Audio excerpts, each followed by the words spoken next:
Hi అండి. ఈరోజు చాలా సాఫ్ట్గా స్పంజీగా ఉండే ఇడ్లీలని ఎలా ప్రిపేర్ చేసుకోవాలో చూద్దాము. ఒక్కసారి ఈ విధంగా ట్రై చేయండి, చాలా బాగా వస్తాయి ఇడ్లీలు. ఇడ్లీ బ్యాటర్ని కూడా మిక్సీ జార్లోనే వేసుకుంటాము, అందరికీ అందుబాటులో కూడా ఉంటుంది. ఇప్పుడు సాఫ్ట్గా స్పంజీగా ఉండే ఇడ్లీ కోసమని పిండిని ఎలా ప్రిపేర్ చేసుకోవాలో వీడియోలోకి వెళ్ళి చూసేద్దాము. ఫస్ట్ ఇడ్లీ బ్యాటర్ని ప్రిపేర్ చేసుకోవడానికి ఒక గిన్నెని తీసుకొని దానిలో 1 కప్పు వరకు మినపగుళ్ళని వేసుకోండి. పొట్టుపప్పు కన్నా మినపగుళ్ళని వాడారంటే ఇడ్లీలు అనేవి చాలా సాఫ్ట్గా చాలా బాగా వస్తాయి. ఇలా 1 కప్పు మినపగుళ్ళని తీసుకొని 2-3 సార్లు శుభ్రంగా కడగాలి. ఇలా 2-3 సార్లు మినపగుళ్ళని బాగా కడిగిన తర్వాత మళ్ళీ నీళ్ళని పోసుకొని ఈ గిన్నెని పక్కన పెట్టండి.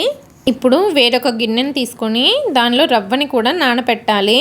1 కప్పు మినపగుళ్ళని తీసుకుంటే 3 కప్పుల వరకు ఇడ్లీ రవ్వని తీసుకోవాలి. ఇడ్లీ రవ్వని తీసుకునేటప్పుడు లావుగా ఉన్న రవ్వ కాకుండా కొంచెం ఫైన్గా ఉన్న రవ్వని తీసుకోండి, ఇడ్లీలు చాలా బాగా వస్తాయి.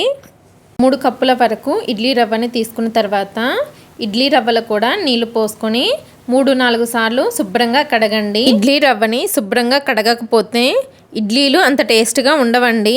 రవ్వ ఎక్కువ వేస్ట్ అవ్వకుండా 3-4 సార్లు శుభ్రంగా కడగండి. ఇలా రవ్వని శుభ్రంగా కడిగిన తర్వాత రవ్వ మునిగే వరకు నీళ్ళని పోసుకోండి. ఇప్పుడు మినపగుళ్ళు రవ్వని 4 గంటల సేపు నానపెట్టండి. మీరు కావాలంటే ఇంకొక గంట ఎక్స్ట్రా కూడా నానపెట్టుకోవచ్చు, కానీ కనీసం 3-4 గంటలు ఖచ్చితంగా నానపెట్టాలి. ఇడ్లీ రవ్వ మినపప్పు నానిన తర్వాత చూపిస్తున్నాను చూడండి, చక్కగా నానిపోయాయి. చక్కగా నానిన తర్వాత వేరొక గిన్నెని తీసుకొని దానిలో 1/2 కప్పు వరకు అటుకులను వేసుకొని 2-3 సార్లు శుభ్రంగా కడిగి అటుకులు మునిగే వరకు తాగే నీళ్ళని పోసుకొని ఒక 10 నిమిషాలు నానపెట్టండి. 10 నిమిషాల తర్వాత అటుకులు చూసారా చాలా బాగా నానాయి. ఇప్పుడు రవ్వను తీసుకొని చేత్తో బాగా ఒత్తుతూ నీళ్ళేమీ లేకుండా ఓన్లీ రవ్వని మాత్రమే తీసుకొని ఒక గిన్నెలోకి కానీ మీరు ఇడ్లీ బ్యాటర్ ఏదైతే తీసుకుంటారో దానిలోకి వేసుకోండి. వీలైనంత వరకు ఆ ఎక్స్ట్రా నీళ్ళని చేత్తో బాగా పిండేసేసి ఓన్లీ రవ్వని మాత్రమే తీసుకోండి. ఇప్పుడు పిండిని గ్రైండ్ చేసుకోవడానికి ఒక మిక్సీ జార్ని తీసుకొని అటుకుల్ని నానపెట్టాం కదా, ఆ అటుకుల్ని వేసేసుకోండి. తర్వాత మనం ముందుగా నానపెట్టిన మినపగుళ్ళని కూడా వేసేసుకోండి. మినపగుళ్ళు మొత్తం ఒకసారి పడితే ఓకే, లేకపోతే 2 బ్యాచెస్గా మినపగుళ్ళని గ్రైండ్ చేసుకోండి. నాకైతే ఒకేసారి గ్రైండ్ అవుతుందండి, అందుకని ఒకేసారి గ్రైండ్ చేసేసుకుంటున్నాను. తర్వాత దీనిలో తగినన్ని చల్లటి నీళ్ళని పోసుకోండి. పిండిని మిక్సీలో వేసేటప్పుడు చల్లటి నీళ్ళని వేసుకొని గ్రైండ్ చేసుకోవడం వల్ల పిండి వేడెక్కకుండా చాలా సాఫ్ట్గా వస్తుందండి. పిండిని గ్రైండ్ చేసుకునేటప్పుడు అవసరాన్ని బట్టి మధ్య మధ్యలో నీళ్ళు పోసుకుంటూ గ్రైండ్ చేసుకోండి. అవసరాన్ని బట్టి పిండిలో నీళ్ళని యాడ్ చేసుకోండి, మరీ ఎక్కువగా పొయ్యొద్దు. ఇలా స్మూత్గా గ్రైండ్ చేసుకున్న పిండిని రవ్వలోకి వేసేసుకోండి. ఇప్పుడు పిండి రవ్వ బాగా కలిసేట్లు కలుపుకోండి. ఇలా మొత్తం కలిసేట్లు కలుపుకున్న తర్వాత ఇక్కడైతే చూడండి, మీరు తీసుకున్న గిన్నెకి పిండి కొంచెం లోపలికి ఉండేట్లు చూసుకోండి, ఎందుకంటే పిండి పొంగుతుంది. పిండి పొంగితే బయటకు వచ్చేస్తుందండి, అందుకని కొంచెం గ్యాప్ ఉండేట్లు పిండిని వేసుకోండి.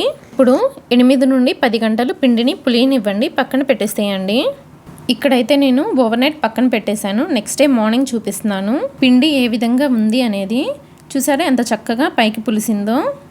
ఇప్పుడు ఒకసారి పిండి అంతా చక్కగా కలిసేట్లు కలుపుకొని తగినంత సాల్ట్ని వేసుకొని కలుపుకోండి. సాల్ట్ని వేసిన తర్వాత పిండిని బాగా కలుపుకోండి. ఒకవేళ పిండి కనుక మీకు గట్టిగా అనిపిస్తే కొద్దిగా వాటర్ కూడా వేసుకొని కలుపుకోవచ్చు. పిండిలో మటుకి వాటర్ ఎక్కువ వేసేయకండి.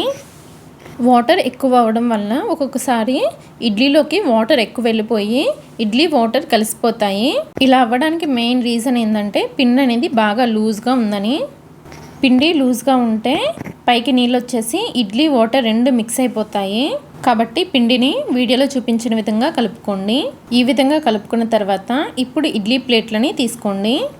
మీరు కావాలంటే ఇడ్లీ ప్లేట్లకి ఆయిల్ రాసుకోవచ్చు, నేనైతే నూనెం రాయట్లేదండి. ఒక్కసారి ఇడ్లీ ప్లేట్లని తడిపేసామంటే ఇడ్లీ ఉడికాక చాలా ఈజీగా వచ్చేస్తాయి. ప్లేట్లు తడిగా ఉన్నప్పుడే పిండిని వేసుకోండి. పిండిని ఫుల్గా వేసేయకండి, కొంచెం ఖాళీ ఉండేట్లు వేసుకోండి, ఎందుకంటే ఇవి ఉడికాక ఇంకొంచెం పొంగుతాయి కదా, కాబట్టి కొంచెం ఖాళీ ఉండేట్లు వేసుకోండి. ఒకదాని కింద ఒకటి ప్లేట్ పెట్టేటప్పుడు వీడియోలో చూపించిన విధంగా ఆ హోల్స్ ఉన్న వైపు మరొక ఇడ్లీ వచ్చేట్టు పెట్టుకోవాలి. ఇలా రావడం వలన పొంగిన ఇడ్లీ అనేది ఇడ్లీకి మధ్యలో కాకుండా హోల్ కింద వచ్చి చక్కగా పొంగుతాయి. ఇప్పుడు ఇడ్లీ ఉడికించుకోవడానికి ఇడ్లీ పాత్రని స్టవ్ మీద పెట్టి దానిలో ఇడ్లీని ఉడికించడానికి తగినన్ని వాటర్ని వేసుకోండి. 1 లేదా 2 గ్లాసుల వరకు వాటర్ పడతాయి. ఇడ్లీ పాత్రలో నీళ్ళు బాగా వేడైన తర్వాత మనం ముందుగా ప్రిపేర్ చేసిన ఇడ్లీ ప్లేట్లని దానిలో పెట్టేసి మీడియం ఫ్లేమ్లో ఇడ్లీలని 15 నిమిషాల పాటు ఉడికించుకోండి. ఒక 15 నిమిషాల్లో సాఫ్ట్గా స్పంజీగా ఉండే ఇడ్లీ రెడీ అయిపోతాయి. ఇక్కడ నేను ఇడ్లీ ఉడికిన తర్వాత చూపిస్తున్నాను చూడండి. తడి చేత్తో ఇడ్లీ మీద ప్రెస్ చేశారంటే ఎక్కడ పిండి అనేది అంటుకోవట్లేదు అంటే ఇడ్లీ ఉడికిపోయినట్లే. ఆ తర్వాత స్టవ్ ఆఫ్ చేసేసి పక్కన పెట్టేసేయండి. కొంచెం వేడి తగ్గనివ్వండి. ఇడ్లీ ప్లేట్లని తీసిన వెంటనే ఇడ్లీ తీసామంటే అంత నీట్గా రావండి. 1-2 నిమిషాలు ఆగి తీసారంటే చక్కగా వచ్చేస్తాయి. ఇడ్లీలని తీసేటప్పుడు స్పూన్ని తడి చేసుకొని తీసారంటే ఇడ్లీలు చక్కగా వచ్చేస్తాయి. ఇలా ప్రిపేర్ చేసుకున్న ఇడ్లీలని ప్లేట్లోకి తీసుకొని మీకు నచ్చిన చట్నీతో సర్వ్ చేసుకోండి. కొబ్బరి చట్నీతో బాగుంటుంది, పల్లీ చట్నీతో బాగుంటుంది.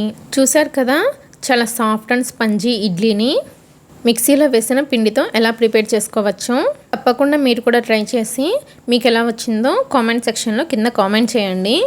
ఇక నుంచి ఇలా ప్రిపేర్ చేసుకొని ఇడ్లీలను వేసుకోండి.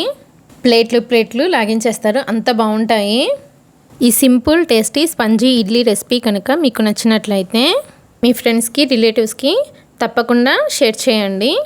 వీడియోకి లైక్ కూడా చేయండి, సబ్స్క్రైబ్ చేసుకోండి. Thanks for watching.